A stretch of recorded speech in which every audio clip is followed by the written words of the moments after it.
I watched my father-in-law's face go completely white. Not pale, white, like the color had been physically drained out of him by something he couldn't explain. My mother-in-law grabbed the edge of the table with both hands. My wife, Priya, made a sound I'd never heard from her before, somewhere between a gasp and a word that didn't form. I just said in perfectly accented Punjabi, "I think I've heard enough for one evening, but I'm getting ahead of myself. Let me go back to the Saturday afternoon in November when everything started unraveling. My name is Robert Ashford. I'm 48 years old. I work in supply chain logistics for a manufacturing company in Mississauga, and until that particular Saturday I thought I had a reasonably good marriage. 7 years with Priya Bhatia, Priya Ashford now, technically a woman I'd met at a project management conference in downtown Toronto. We had a house in Brampton, 2 cars, and what I'd always assumed was a partnership built on honesty. I should explain something first. Before I moved back to Ontario, I spent 11 years in India. 2 stints. The first was in my late 20s when I worked for a Canadian logistics firm, expanding into South Asia. 4 years based out of Chandigarh, managing warehouse operations across Punjab and Haryana. The second stint came later, a 7-year contract in Amritsar and then Mumbai. By the time I came home for good, I spoke Punjabi the way I spoke English. Not textbook fluent, actually fluent. The kind of fluent where you dream in a language, where you think in it before you translate. When Priya and I met, she mentioned her Punjabi background casually. Her parents had come over from Jalandhar when she was 9.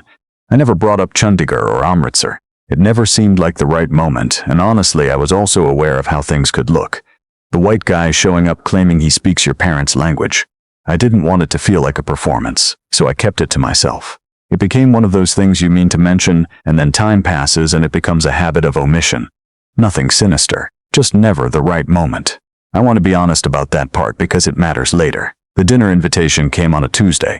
Priya's parents, her father Harjinder and her mother Kulwinder, were hosting what they called a family gathering at their place in North Brampton. They had a semi-detached on a quiet street with a very large eat-in kitchen and a formal dining room they used for exactly these occasions. Priya had 2 brothers, both older. Tejinder was 52 and lived in Mississauga. Balvinder was 49 and had recently moved back from Calgary. There would also be, Priya told me, an uncle visiting from Brampton's sister city partnership. She was vague about who exactly, but said he was a close family friend her parents hadn't seen in years. Something about the way she said it made me uneasy. She didn't meet my eyes when she mentioned it. I told myself I was being paranoid. We drove over on Saturday evening. Priya had been quiet most of the week. I'd put it down to stress at work. She managed the Canadian operations of a textile import business, a family operation that her brothers and father had built over 2 decades. But in the car she was unusually still, hands folded in her lap. She was looking out the window even when I tried to start a conversation about whether we were bringing dessert or the bottle of wine I'd picked up. "The wine is fine," she said. "Your mum prefers sweets. The wine is fine, Robert." I parked in the driveway. Harjinder greeted me at the door with a handshake that was technically warm, but it always felt like an appraisal. 7 years in and I was still being assessed. I had never fully understood why. I was employed, I was reliable, I didn't drink too much, I'd made genuine efforts with the family. But there was always something reserved in the way Harjinder looked at me. Something held back.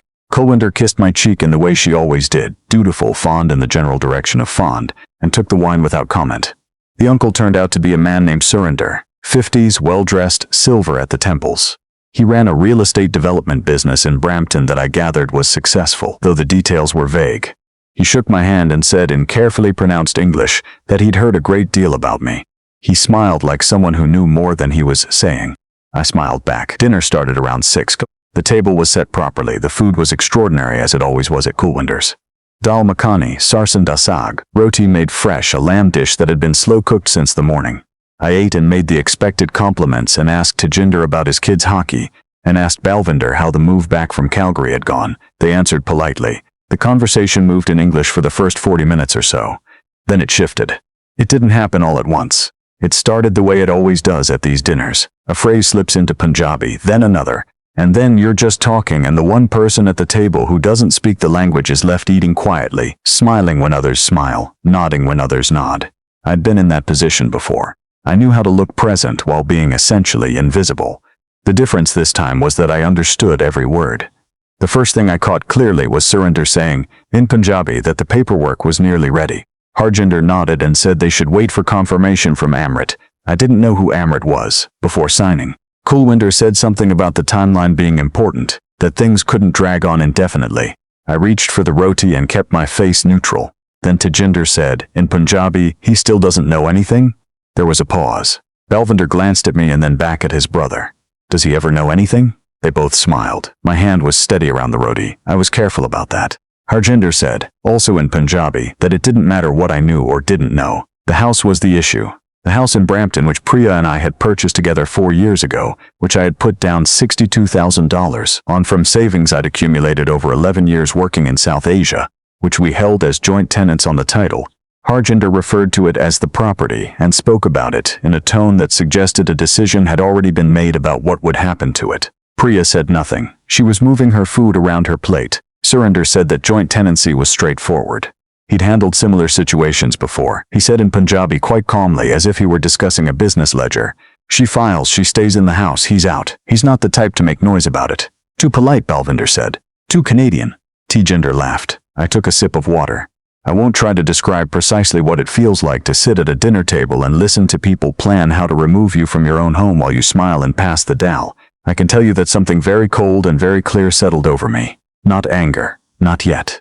Something more like the specific calm that comes when you've been in a difficult situation before and your brain shifts into a mode you didn't know it had until you needed it. 11 years in South Asian logistics had taught me that mode. Difficult negotiations. Suppliers who tried to short you. Partners who smiled at the contract signing and then quietly moved the goalposts. You learn to stay still. You learn to keep your face open and unreadable. You learn to let people believe they have the advantage right up until the moment it matters. The conversation moved on. Surinder talked about a property in Etobicoke he was developing. Tejinder asked about return projections, but there were more fragments, things I caught and held onto, things that built a picture I didn't want to see clearly but couldn't stop seeing. Priya's name on a lease for an apartment, a lease already signed, a separation agreement already drafted by someone named Amrit, who was, I now understood, a lawyer. Surinder's name on a document I couldn't quite make out the full context of, but which seemed to relate to a financial arrangement that would follow the division of the house's equity. And then Kulwinder, in Punjabi quiet and matter-of-fact, said, Priya shouldn't have chosen him in the first place. But it's done now. She got her papers, she built the credit, the house is there, we move forward. Her papers. Priya had come to Canada on a student visa, stayed on a work permit, and had begun her permanent residency application the year after we married. Her PR had come through 14 months after the wedding. She was now a Canadian citizen. The room felt very far away. I looked at Priya. She was still not eating. Her eyes were fixed on a point somewhere above the dal. Then Kulwinder, apparently feeling sociable, turned to me and said in English warmly, as if the previous 40 minutes hadn't happened, Robert, you're so quiet tonight. Everything okay? You like the sass?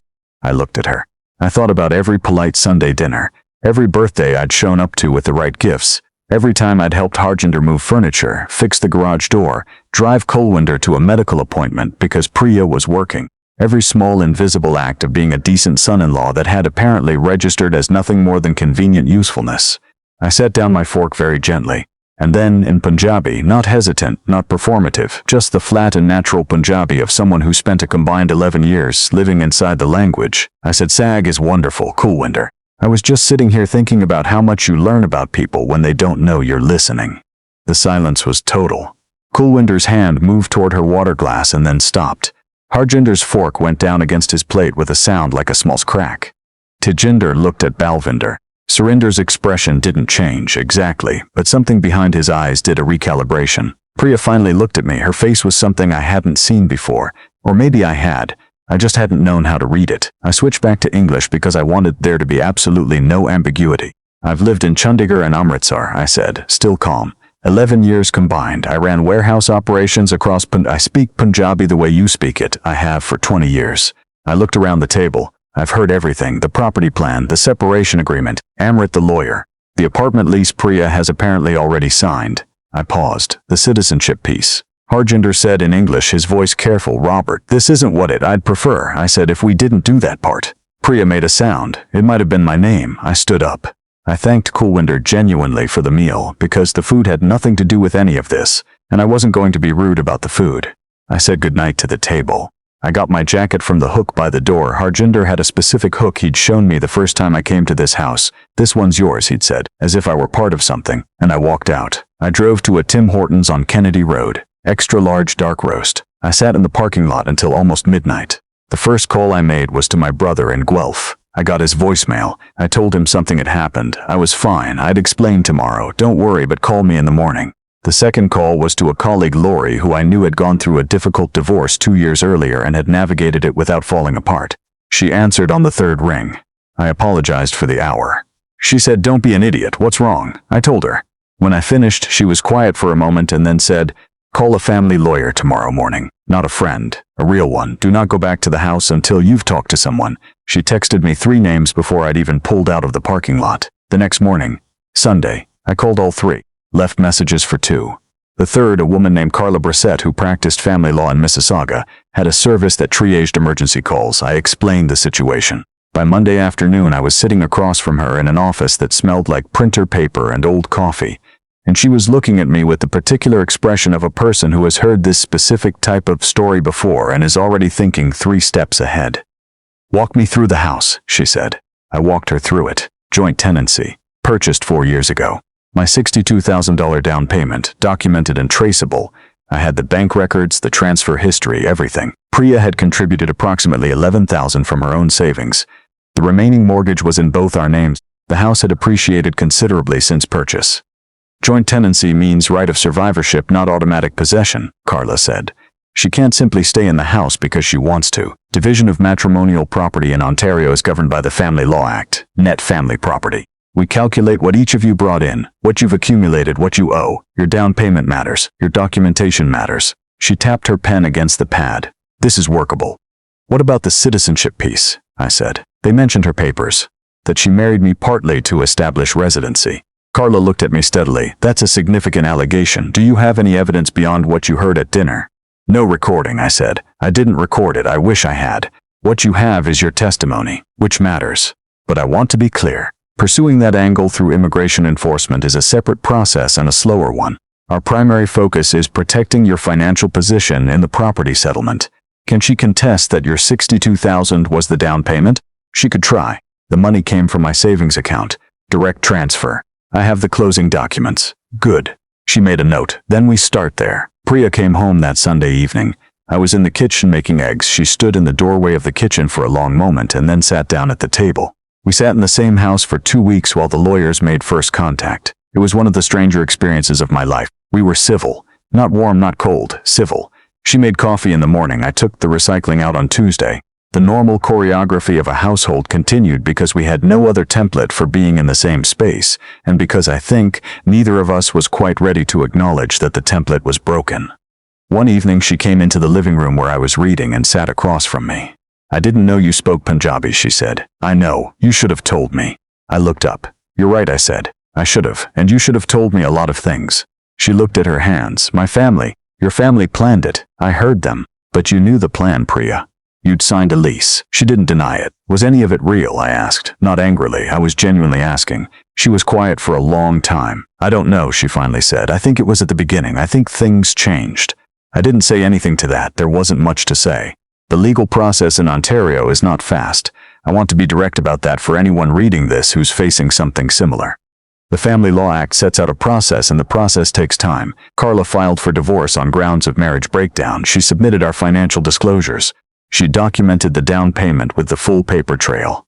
She also, and this was her idea, not mine, wrote a formal letter to the relevant government authority outlining my concerns about the circumstances of Priya's permanent residency application, supported by my sworn statement of what I'd heard at the dinner. That part moved slowly, and I'm not able to speak to what came of it because it remains a separate process I have limited visibility into. But it was on record. That mattered to me. The first case conference was in February. I sat in the courthouse and watched Priya arrive with her father and a lawyer from a firm in Brampton that I was told specialized in high-net-worth family cases. Harjinder sat in the gallery. He didn't look at me. Priya's lawyer made the argument that the marital home should be retained by Priya pending the divorce settlement, and that my claim to an unequal share based on the down payment was unsupported. Carla presented the bank records, the transfer documentation, the closing statement. She pointed out that Priya's own financial disclosure acknowledged the $11,000 contribution on her side, meaning the $62,000 had to have come from somewhere, and that somewhere was my savings. The judge, a methodical, unimpressed man who seemed to have heard every variation of this situation, ordered an interim arrangement. I would stay in the house pending the settlement. Priya would move to her apartment, which she had already arranged. which somewhat undermined her own lawyer's argument about needing to retain the home. Walking out of that courthouse, my legs were not entirely steady. Carla gripped my arm briefly. "We're in a strong position," she said. "Stay patient." Patience, it turned out, was the work. The full settlement took 8 months. Priya's family funded her legal costs. There were motions and counter-motions and disclosure requests, and one particularly tense mediation session where Harjinder's presence in the waiting room felt, I suspected, like a deliberate pressure tactic.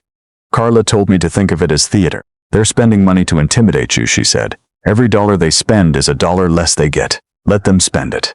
The final order was issued in October. Net family property calculation applied under Ontario law. My $62,000 down payment was factored into the equalization. Given the mortgage contributions over 4 years, the appreciation of the property, and the respective net family property calculations, I received a larger share of the equity than a straight 50-50 split would have produced. The house was sold. I walked away with enough to put a real down payment on a smaller place in Guelph, close to my brother, and to clear a chunk of debt I'd been carrying since the second South Asia stint. It wasn't victory. I want to be precise about that. It was resolution. It was fair, which felt like a lot more than I'd expected to get in those first few weeks. Surrender, as far as I know, faced no direct legal consequence. The property transaction he'd been discussing at that dinner, whatever it involved, was apparently within bounds, or at least outside anything I could practically challenge. The family retreated into itself. Harjinder did not contact me. Kulwinder sent a brief email 6 weeks after the settlement, saying she hoped I was well. I replied that I was, and thanked her for the years of Sunday dinners, and meant it, which surprised me. The food really had always been remarkable. I'm not going to pretend I handled all of this gracefully. There were nights in that house before the settlement when the silence was genuinely hard to sit with.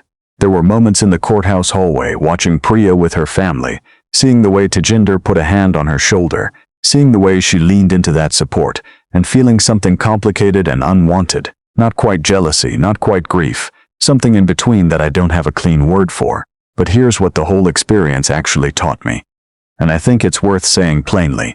The first thing, pay attention to the things that feel slightly wrong. I'd been picking up a low-level signal for at least 2 years that something was off. The way Priya sometimes went quiet mid-conversation when her phone buzzed. The vagueness about certain family meetings I wasn't invited to. The lease. It turned out the apartment had been in negotiation for 3 months before that dinner. I had explanations for all of these things individually. I didn't want to be the kind of person who interrogates their spouse over small inconsistencies. But those small inconsistencies were telling me something, and I chose not to hear it. The second thing, get your financial documentation in order before you ever need it. I was lucky. I am, by nature and by profession, a person who keeps records. 11 years in supply chain logistics will do that to you. Every bank statement, every transfer record, every piece of paper related to the house purchase lived in a filing cabinet in my home office, and I knew exactly where it was. That paper trail was the foundation of everything Carla built. Without it, I would have faced a much more complicated fight. The third thing, find the right lawyer and then actually trust them. I spent the first month second-guessing every decision Carla made, showing up to Coles with my own alternative strategies, asking about angles she'd already considered and rejected. She was patient with me about this, professionally patient, but at a certain point she said to me, quite directly, "Robert, I need you to stop managing this and let me do my job." She was right. When I got out of the way, things moved better. The fourth thing, and this one's harder to say, being underestimated is genuinely a kind of power if you're able to hold it. I don't say this to celebrate what happened at that dinner. I say it because there's something to be learned from the fact that Harjinder and his family made their entire plan based on a version of me that didn't exist. They built a strategy around the idea that I was passive, culturally naive, too polite to push back. Too Canadian, Balvinder had said, laughing. They were wrong about that, and their being wrong mattered. The space between who they thought I was and who I actually was, that gap was the only advantage I had. I didn't manufacture it. I just didn't correct their assumption. I'm in Guelph now. The new place is smaller, but it has a proper yard, which I didn't have in Brampton, and my brother lives 12 minutes away. We have Sunday dinners. His wife makes very good butter chicken, and last fall she started trying to teach me Gujarati phrases, which is its own story, and which I'm taking completely seriously because apparently I have a type when it comes to language learning situations.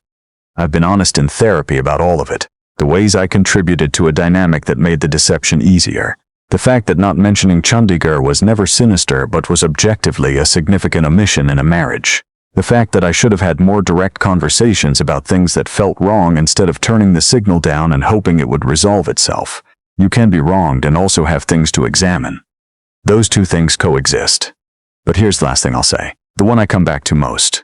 There was a moment in that mediation session, about 6 months in, when Priya and I were briefly in the same room, the mediator's office, a neutral space with too many plants and not enough air, and Priya looked at me and said, almost quietly, almost like she meant it, "I'm sorry about the dinner." I didn't know what they were going to say. I looked at her. The lease had been signed 3 months before that dinner. "I know," I said, and left it at that. Not everything needs to be finished out loud. Some things you understand and carry and eventually set down in your own time, in a smaller house in Guelph, on a Sunday evening when your brother's kids are tearing around the backyard, and your sister-in-law is teaching you to say something terrible sounding in Gujarati, and the dinner is almost ready and the whole long strange year feels, from this particular angle, like something that happened to someone slightly younger than you and left you, somehow, with more than you lost.